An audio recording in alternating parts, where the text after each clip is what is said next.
Versículo 8, finalmente, irmãos, tudo que for verdadeiro, tudo que for nobre, tudo que for correto, tudo que for puro, tudo que for amável, tudo que for de boa fama, se houver algo de excelente ou digno de louvor, pensem nessas coisas. Fala comigo assim, pensem nessas coisas.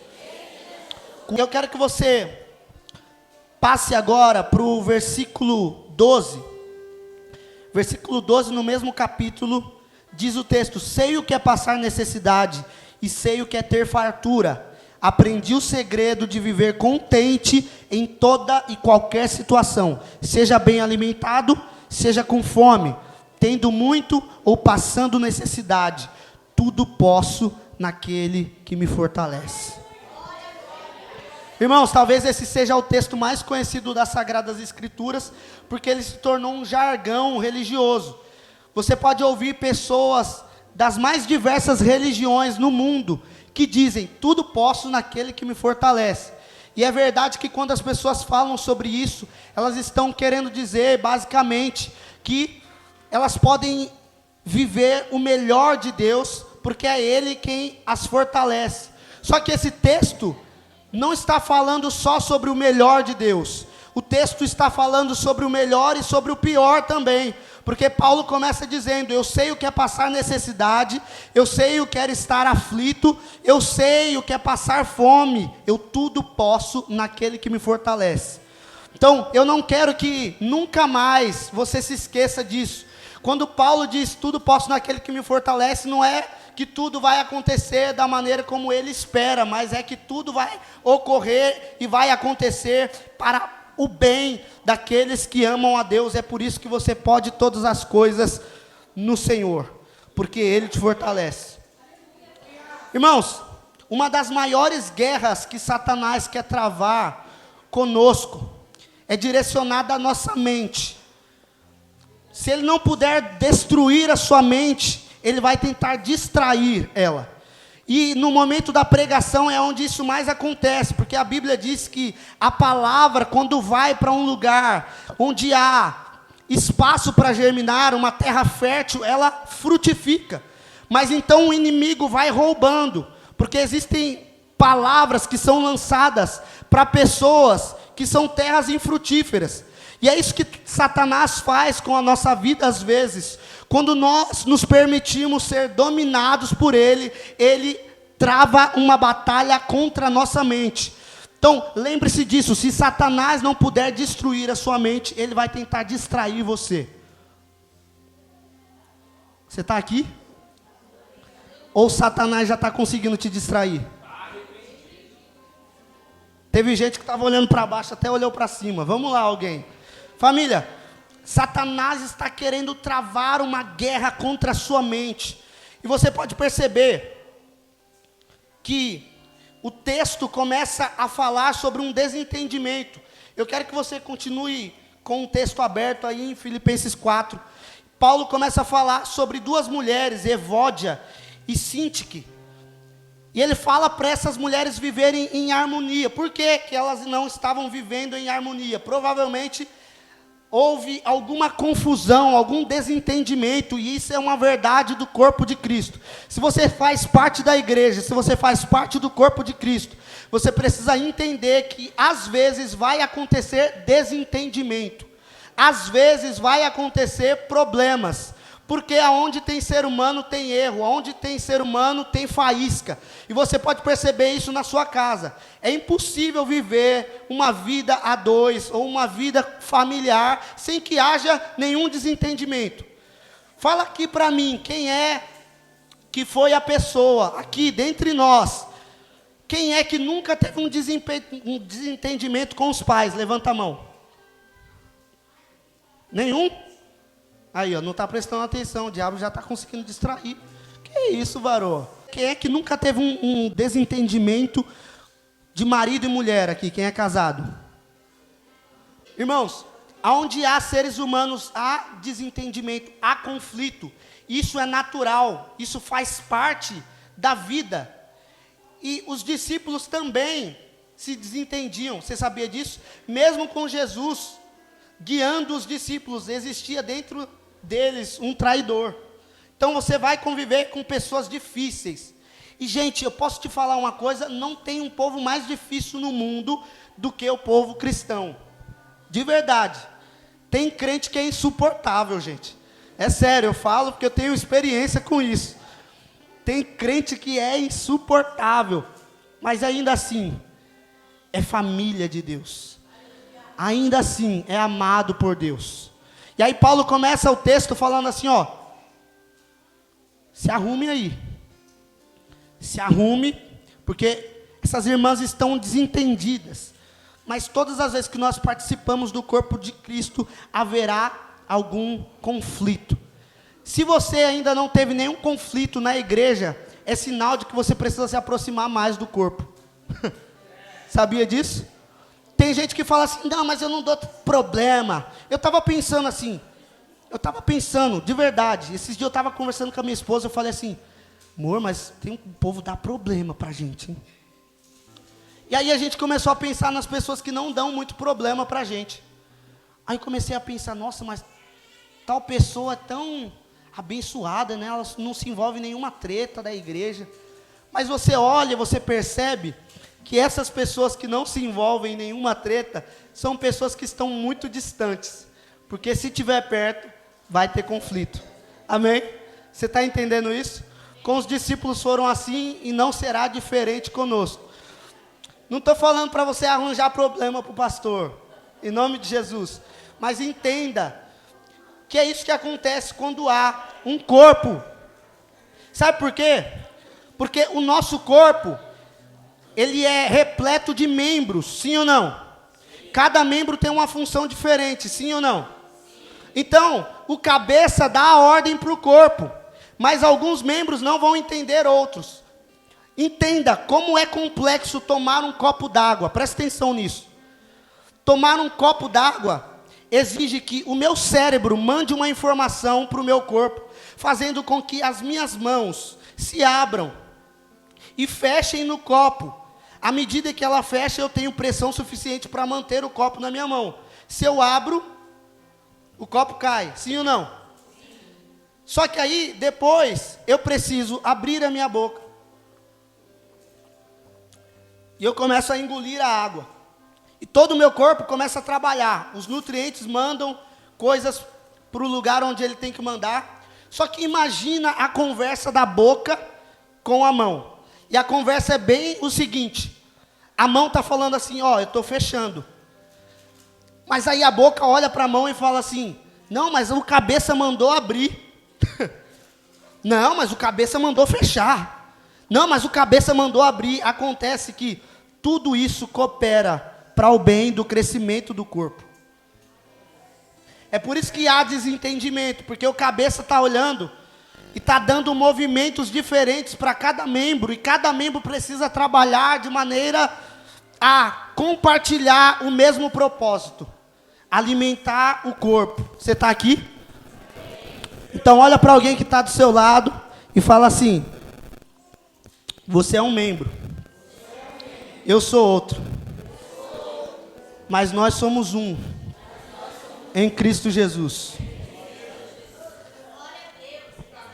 E aí, a primeira coisa que você precisa aprender sobre alegria é que nós estamos falando de um Deus que não é triste. Fala para alguém que está do seu lado aí, Deus não é triste.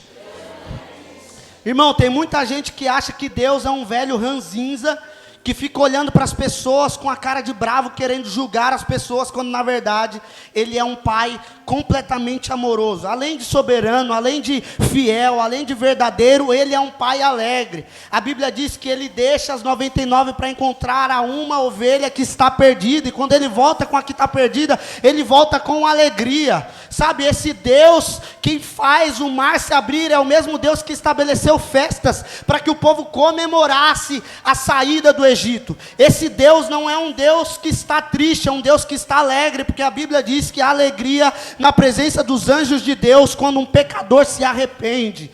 Irmãos, Deus é um Deus alegre, Deus é um Deus feliz, Deus é um Deus com um sorriso no rosto. É claro que para algumas pessoas Ele está olhando e Ele está falando, ó, eu quero que te conduzir a um caminho de santidade, a um caminho novo, mas Para algumas pessoas que são filhos amados, esse Deus está olhando do céu, está sorrindo.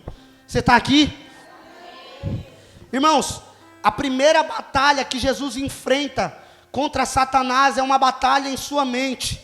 E essa batalha acontece em Mateus capítulo 4. A Bíblia diz que Jesus está sendo tentado por Satanás. Satanás fala assim: se tu és o Filho de Deus, manda que essas pedras se transformem em pães. Você lembra desse texto? Só que a Bíblia diz que no capítulo 3, antes do capítulo 4 de Mateus, Deus fala com uma voz do céu, quando Jesus está prestes a se batizar: esse é o meu filho amado, em quem tenho prazer. Imagina ouvir isso de Deus, irmão. Imagina ouvir que você é um filho amado, você é um filho querido. Imagina saber que Deus está sorrindo para você. Imagina saber que o nosso Deus, que é um Deus alegre, está sorrindo para você e está dizendo: é o meu filho amado em quem eu tenho prazer. Ah, meu amigo, se você deixa Deus alegre, você vai viver forte.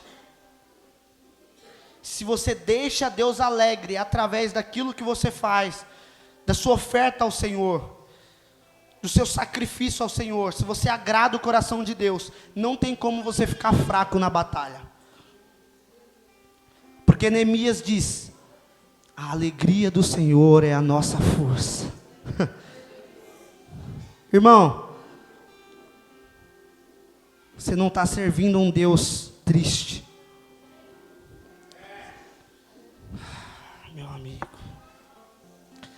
a alegria do Senhor é a nossa força.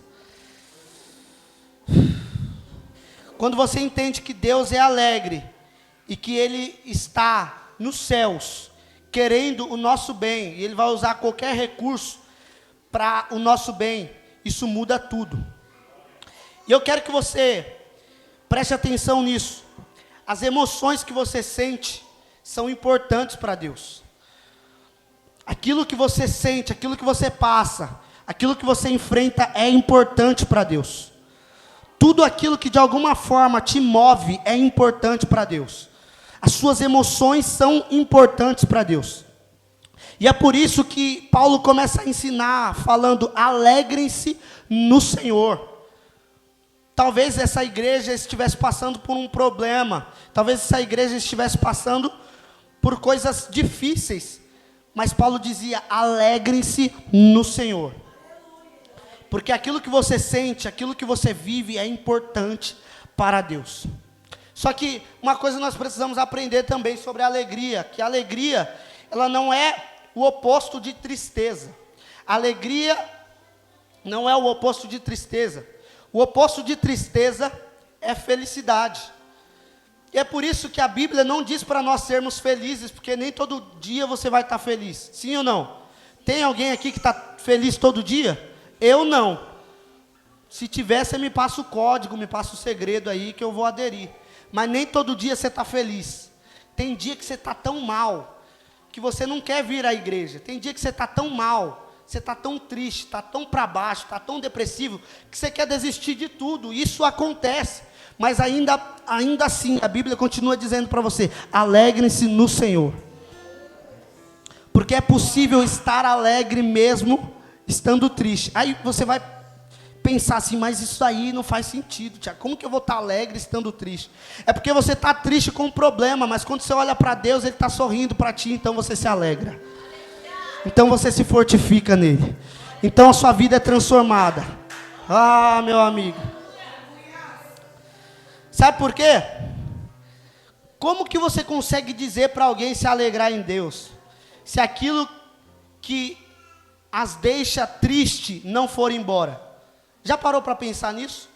Como é que você pode falar para alguém que perdeu alguém: se alegre no Senhor? Como é que você pode falar para alguém hoje, nessa noite? Como é que eu posso falar para alguém que está vivendo provavelmente a pior semana da sua vida? Alegre-se no Senhor. É porque a alegria que vem dos céus não tem a ver com aquilo que está acontecendo na terra. A alegria que vem dos céus não depende das circunstâncias. Nem todo dia devemos estar felizes, mas todos os dias nós nos alegramos no Senhor. Ah, meu amigo. Só que uma coisa que Paulo diz,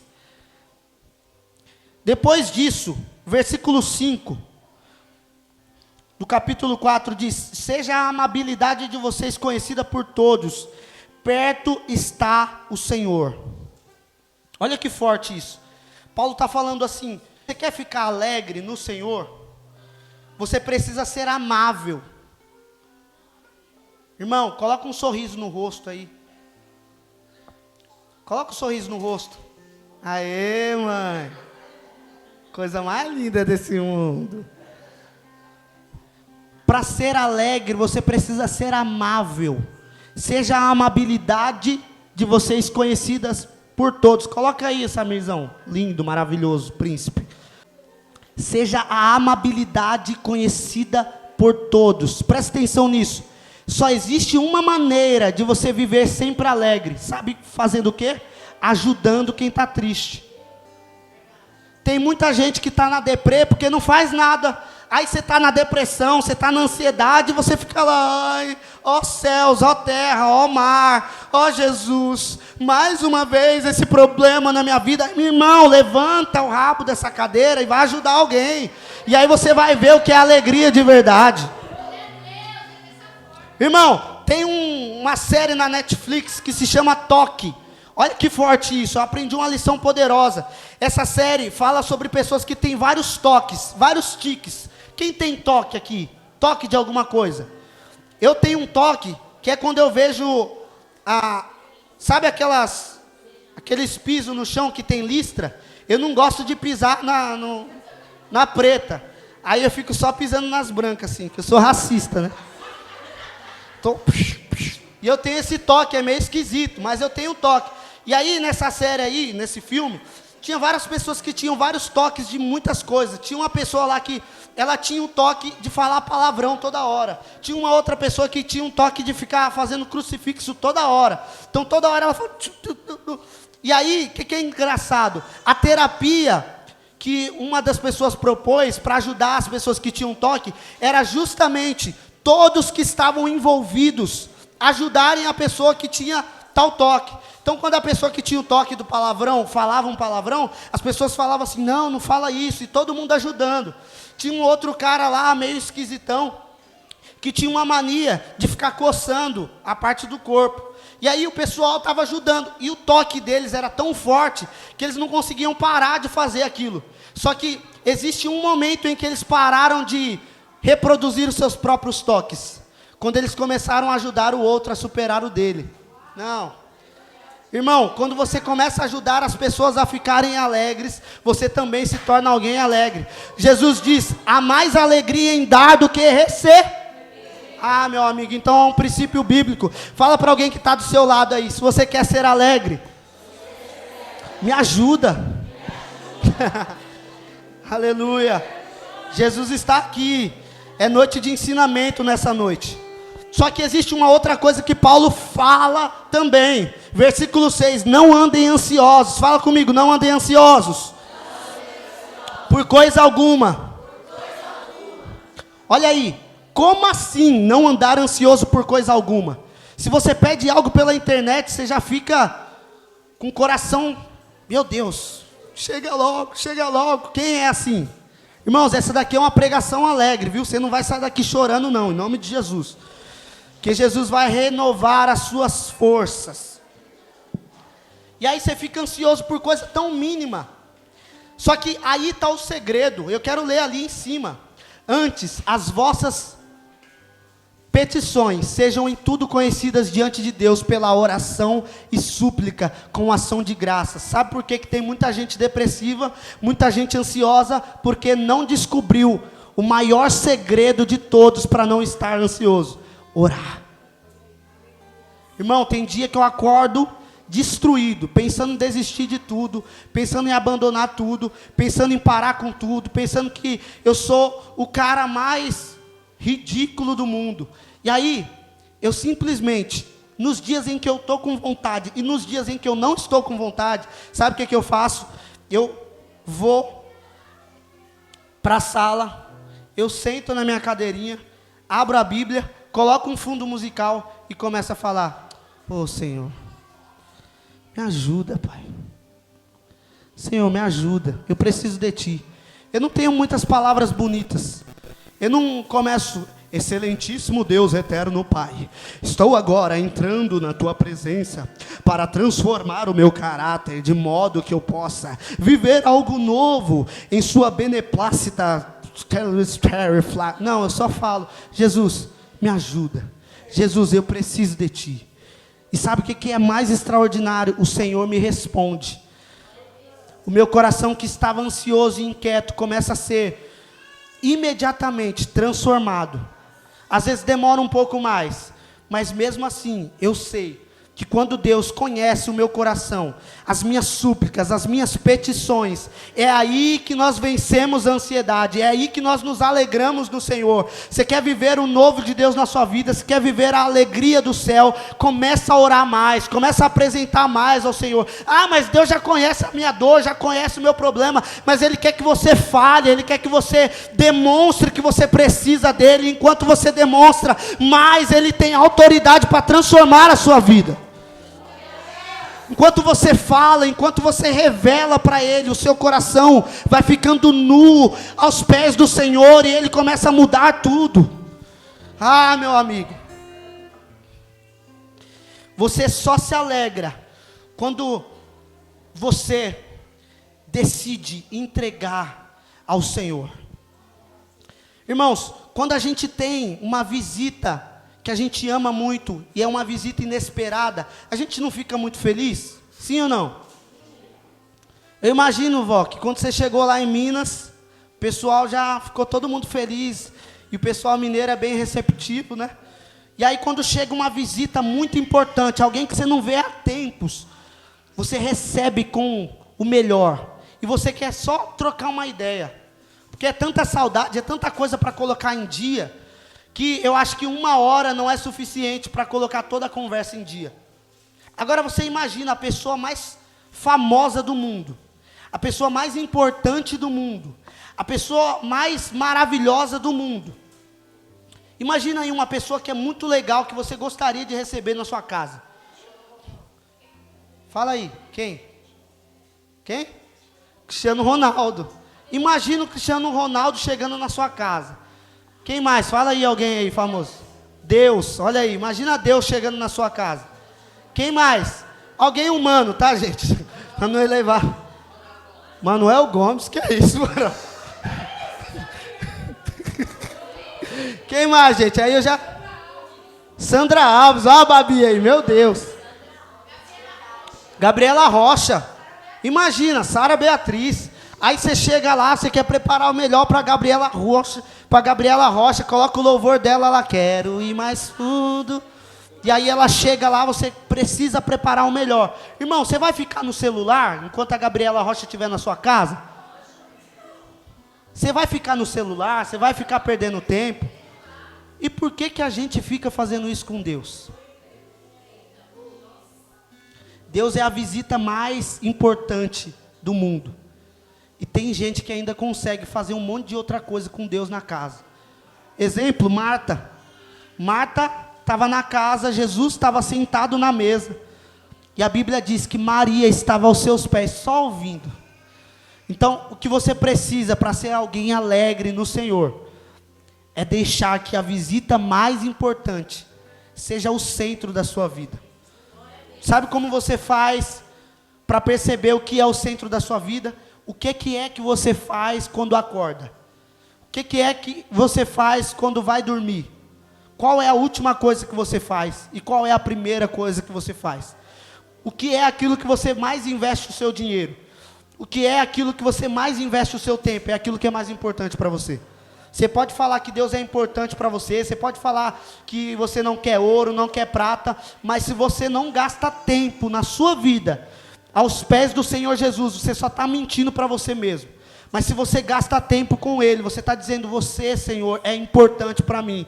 E é por isso que eu gasto a minha vida aos teus pés. Enquanto você gasta a vida aos seus pés, aos pés do Senhor, Ele vai transformando tudo e você vai ficando cada dia mais alegre. Você está aqui? Você está pegando isso? Mas o que é mais forte ainda é que a alegria não tem muito a ver com felicidade. Presta atenção nisso. Versículo 7. Olha o que o texto diz: e a paz de Deus, que excede todo o entendimento, guardará o coração e a mente de vocês em Cristo Jesus. Qual que é a maior batalha que Satanás quer travar contra nós? É na nossa mente. Olha o que Paulo está falando. E a paz de Deus, que excede todo entendimento, ela vai habitar em vocês. Ela vai guardar o coração de vocês. Ah, irmão, se isso não te toca, eu não sei o que vai tocar. Sabe o que é a paz que excede todo entendimento? A paz que excede todo entendimento tem tudo a ver com aquilo que você vê em Deus. Presta atenção nisso. A paz que excede todo entendimento é uma paz que quando você está passando pelos piores dias da sua vida, você ainda assim consegue ter paz. Você sabia que um cristão de verdade, ele consegue estar em paz, mesmo quando ele perde um parente próximo? Sabia disso? Sabia que quando um cristão de verdade, ele perde um emprego, ele pode estar em paz? Você sabia que um cristão verdadeiro, quando ele termina um relacionamento, ele pode estar em paz? Eu lembro quando meu pai faleceu, as pessoas olhavam para mim e falavam assim: meu Deus, como que você está assim? A paz que excede todo entendimento. Algumas pessoas vão perguntar para você, e eu profetizo isso, amém? Amém? Você recebe isso? Algumas pessoas vão dizer ao seu redor: nossa, mas como que você consegue estar assim? Está tudo um caos ao seu redor. Como você consegue estar assim? Sabe o que você vai falar para ela? Eu também não sei. Mas a Bíblia diz que é uma paz que excede todo o entendimento. Então, se eu sei, é porque ainda faz parte do meu entendimento. Eu não sei porque não faz mais parte, já excedeu. Já excedeu o entendimento. É os discípulos que estão no meio de uma tempestade, olha para Jesus. Jesus está dormindo. Paz que excede todo entendimento.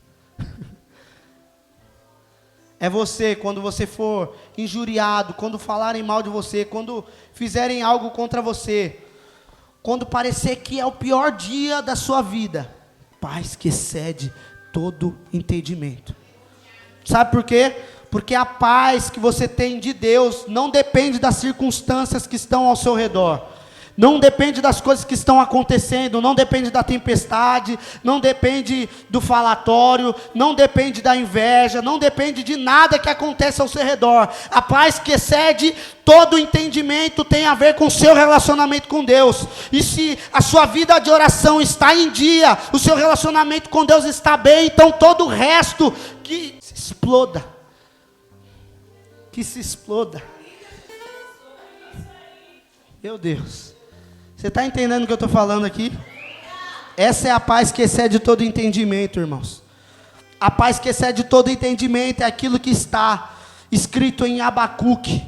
Abacuque diz: ainda que a figueira não floresça. Ah, meu amigo. Ainda que a videira não dê o fruto, e o produto da oliveira minta, todavia eu me alegrarei no Senhor meu Deus, exultarei no Deus da minha salvação, porque o Senhor Deus é a minha força. A sua força não está naquilo que está acontecendo ao redor, a sua força está no Deus da sua salvação. Coloque a sua esperança em Deus, coloque os seus olhos em Deus, coloque as suas ansiedades diante de Deus, e aí você vai ver que a força e que a paz que excede todo entendimento vai estar contigo. Aleluia. Uma das coisas que Paulo nos ensina sobre alegria é que nós devemos pensar nas coisas que estão do alto. Amém? Você está aqui? Versículo 8. Finalmente, irmãos, tudo que for verdadeiro, tudo que é honesto, tudo que é justo, tudo que é puro, tudo que é amável, tudo que é de boa fama, se há alguma virtude e se há algum louvor, nisso pensai. Sabe por que muitas pessoas não estão mais alegres, perderam a alegria da salvação, perderam a alegria de vir à igreja? Tem crente que não pode declarar como salmista, me alegrei quando me disseram vamos à casa do Senhor, que para você é um peso vir, para você é um peso fazer as coisas de Deus, para você é um peso fazer as coisas para Deus, mas existe uma alegria que é proposta ao nosso coração, e essa alegria vem quando começamos a pensar nas coisas que são do alto. Sabe por que você perdeu a alegria? Presta atenção nisso. Porque você está pensando muito nas coisas da terra. Você está muito preocupado com o produto da oliveira. Você está muito preocupado com o fruto da videira. Você não está preocupado mais com as coisas do alto. Quando você começa a se preocupar com as coisas do alto, aquilo que o irmão falou mal de você, a inveja que veio até a sua vida, não faz diferença, porque os seus olhos estão no monte. Eu levo meus olhos para o monte, de onde me virá o socorro. O meu socorro vem do Senhor que fez os céus e a terra. A decisão que você precisa tomar nessa noite é começar a pensar nas coisas do alto. Quando vier um pensamento maligno na sua mente, começa já a repreender. Começa já a falar assim, não, eu vivo para Jesus. Eu vivo para a eternidade. Eu vivo para a glória de Deus. Isso aqui é muito pouco. Isso tudo que está acontecendo vai passar. Mas a minha alegria está no Senhor. Ah, meu amigo. A alegria da salvação é a alegria que nos garante que nós teremos força. E aí, Paulo termina falando que ele pode passar por tudo. Isso é alguém que entendeu o que é se alegrar no Senhor. Irmão, Paulo já foi apedrejado, Paulo já foi caluniado, Paulo já foi chicoteado. Alguém aqui já foi chicoteado? Não. Já? Que isso? Deus, varoa. Irmão, Paulo já sofreu de tudo. Chega um momento da vida de Paulo, que ele fala assim, quanto ao mais, ninguém me amole, ou seja, ninguém me enche o saco. Sabe por quê? Porque eu carrego no corpo as marcas de Jesus. Eu quero chegar no final da minha vida cristã e falar assim, ó, eu apanhei, sabe por quê? Porque o que traz maturidade para um crente não são os anos, mas são os danos. Eu vou repetir, o que traz maturidade para um crente não são os anos, mas são os danos. Quanto mais você apanha, mais forte você se torna. Quanto mais te batem, mais com Jesus você se parece. Começa a dar glória a Deus pelos Judas. Começa a dar glória a Deus pelas pessoas que te traíram. Começa a dar glória a Deus pelas coisas ruins que aconteceram. Elas estão cooperando para o seu bem, mesmo que você não entenda. Maturidade cristã vem ao padecer por Cristo Jesus. Paulo está falando aqui, eu sei o que é passar necessidade, eu sei o que é passar fome. Eu posso todas as coisas naquele que me fortalece. Você crê que Ele te fortalece? Então você pode passar por qualquer coisa. Amém? Eu quero que você faça um voto com o Senhor nessa noite. Se coloque sobre os seus pés. Eu quero que você faça um voto com o Senhor nessa noite. Ficar fiel, ficar firme, porque Ele te fortalece. Sabe um segredo para você viver alegre na presença do Senhor? Nós vamos cantar cânticos alegres aqui nessa noite, amém? Amém? Você está feliz com Jesus? Irmão, para de ficar armado. Para de levar tudo para o lado pessoal. Comece a entender as coisas espirituais que estão por trás de coisas naturais. Eu preciso te passar aqui um segredo para você viver alegre. Sabe o que é viver alegre? É viver com a paz que excede todo entendimento. Irmão, o segredo para viver alegre em Cristo Jesus é não se justifique de nada. Quem é justo não precisa se justificar. E esse segredo foi o segredo que fez com que Jesus vencesse Satanás no deserto. Porque a Bíblia diz que Satanás falou assim, ó, se tu és filho, então transforme as pedras em pães. Jesus não transformou. Porque Jesus não precisava provar nada para Satanás. Porque no capítulo 3 já tinha ouvido uma voz dizendo, esse é o meu filho amado. Então, se Deus já falou coisas ao seu respeito, não importa o que Satanás vai dizer. Você não precisa provar nada para ninguém. O justo não se justifica. Para de querer ficar dando conversa. Para de querer ficar falando, não, é por causa disso, é por causa de tal coisa, não sei o quê. Mano, para de se justificar. É Deus quem te justifica. Você está aqui? Uma vez eu ouvi uma história de um padre. E o padre, você sabe que o padre ele tem que viver uma vida de castidade, ou seja, ele não pode ter relacionamento com mulheres. E aí chegou um dia,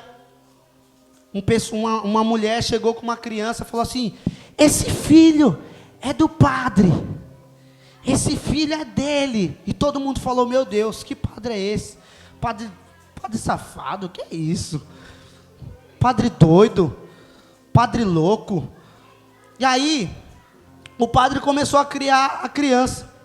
E aí, começaram a passar os anos, passaram-se 5 anos, ele cuidou bem da criança, ele tratou a criança como filho. E aí, a mulher chegou depois de 5 anos e desmentiu, falou assim: gente, não era filho do padre não. Gente, não era filho dele. E aí perguntaram para o padre: padre, mas por que você não falou nada para ninguém? Ele olhou e falou assim: é porque a criança era tão bonitinha. Não, sabe o que significa isso? É alguém que não precisa provar nada para ninguém. É alguém que sabe quem é. Sabe, irmãos? O que falta hoje para você viver uma vida alegre é parar de se justificar. Porque é Deus quem te justifica. Pode demorar 5 anos, como foi o caso do padre. Pode demorar 10. Mas um dia você será justificado. Porque o que importa é o que Deus pensa sobre você. Amém?